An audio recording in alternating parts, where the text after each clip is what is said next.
Hey guys, welcome to the Hop. I'm super excited to be helping Ardyth, Kathya, and Jenny celebrate 5,000 YouTube subscribers. I'm going to have details to all of the surprises from these amazing sponsors down below. If you're new to my channel, I'm Amber Rain Davis from NotableInk.com. Welcome.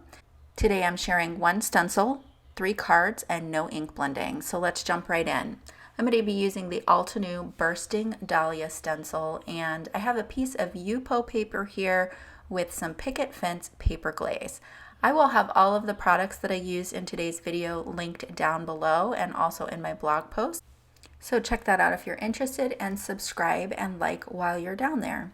So I have one of the Nuvo spatulas, and I'm just gonna put the paper glaze right on, this is on a piece of yupo paper. So I wanted to do something different with my stencils. I didn't want to do the normal ink blending that I might usually grab for. I also do a lot of dry embossing with my stencils, and I wanted to try something different. So on the container of the paper glaze, it says that you can use them with alcohol inks. I thought that might be fun to try. So I'm just putting on a rough layer of this. I do want it to have some texture. I don't want it to be super smooth because I figured if there were some peaks and valleys, the alcohol ink would settle into those and create some depth.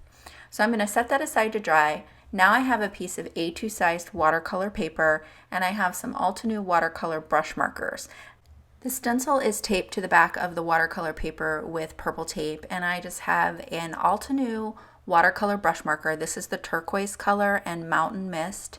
Turquoise is from Tropical Fiesta set, and the Mountain Mist is from the Winter Wonderland set. And I'm just putting these on. You can see that I'm not taking any care to make a smooth transition here. So I'm going to color back over them. And I tried this, I'll show you this 2 different ways. So the first time I did it, I put down the darkest color first, which is the turquoise.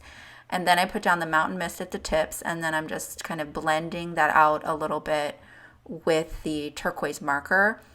And it's a very sketchy look, kind of messy, real loose kind of look within the stencil.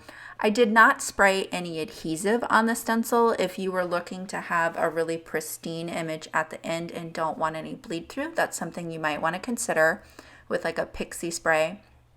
So this time I decided to put the Mountain Mist down first at the tips and then bring in the darker color. To be honest, both techniques resulted in the same look, so really you could do whatever is best for you. What I didn't want to do is put Mountain Mist on the total petal because the Mountain Mist does change the color of the turquoise, and I wanted that really bright blue.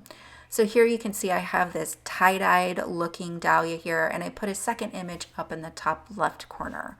I finished off the card with a Bold Greetings sentiment die cut and some Nuvo drops in Calming Aqua, and that card is done. For the next card, I have my stencil taped to a piece of yupo paper that's cut to 5 3 3/4 inches, and I'm just using my craft pick to hold down the center. Again, I don't have adhesive sprayed on the back of this, and so it was kind of popping up in the center a little bit, so I just used my craft pick to hold it down. I've dropped on some Coral Berry Altenew Artist Marker Refill, which is an alcohol ink, and now I'm dropping in Warm Sunshine.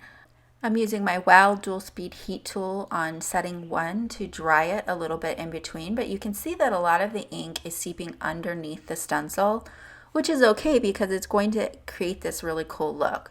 Here you can see I knocked over the bottle onto the paper glaze panel that we did at the beginning. That was off-screen drying, so we'll deal with that a little bit later. And I'm going to go ahead and peel off the stencil, and because I have so much ink on here, you're going to see the ink start to move. Now, if I had just left it alone here, I think it would have dried really cool. It would have kept those white leaves there. But I decided to use my heat tool, which pushed the ink around a little bit more, so I lost some of those leaves. So if you do this project, what I would recommend is maybe using a little less alcohol than what I did, and just letting it dry on its own. So I have all of this alcohol ink on the stencil. I spritzed it with a little just rubbing alcohol, and I'm going to press another piece of yupo paper, it's the same size, into that stencil to create a print. So I'll just peel that up. So this is the panel that I'm going to use for my card, and The alcohol ink is going to clean off the stencil really well. Just spray some alcohol on it and then your mat as well.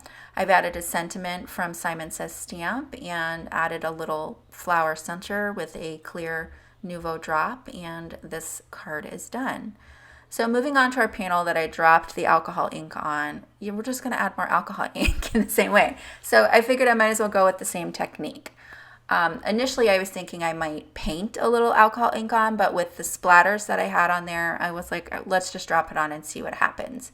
So I have rouge marker refill here, and I'm just dropping it on, and I'm moving the panel around so that the alcohol ink can kind of travel in those valleys that are in between the paper glaze.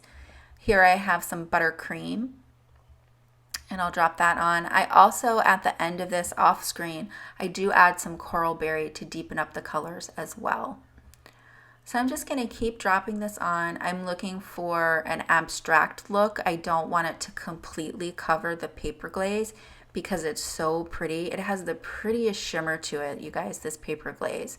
Just a really gorgeous, almost like mother of pearl, but brighter white. So while I play around with these alcohol inks, I'll tell you a little more about the hop. I'll have the link to the next participant down below. If you get lost, the full list of participants is going to be on Ardyth, Kathya's, and Jenny's blogs, and I'll have links to their blogs down below. Be sure to comment on as many of the YouTube videos as you can, because the more comments you leave, the more chances you have to win. The winners are going to be chosen randomly from commenters throughout the hop. The deadline for comments is June 5th, and the prizes will be announced on Ardyth, Jenny, and Kathya's blogs on June 6th. Prizes must be claimed by June 30th. I put a little bit of the rouge alcohol ink down on my glass mat, added a little bit of alcohol, and splattered the panel. And I wish I hadn't, because I liked it better when the background was just bright white versus the splatter, but you know, is what it is, and I'm going with it. Here I'm just teasing out some of the alcohol inks into those petals a little bit more. At the end off screen, I added some darker coral berry to darken it up. I added a Nouveau drop to the center and a Simon Says stamp CZ Design Thanks die cut. I hope that you guys enjoyed these projects today and are going to have a lot of fun on the blog hop to celebrate Jenny, Ardyth, and Kathya's huge milestone of getting to 5,000 subscribers. If you liked what you saw here, I'd love it if you subscribed, liked, and rang that bell. Thanks so much for joining me, and I'll see you real soon with more inspiration.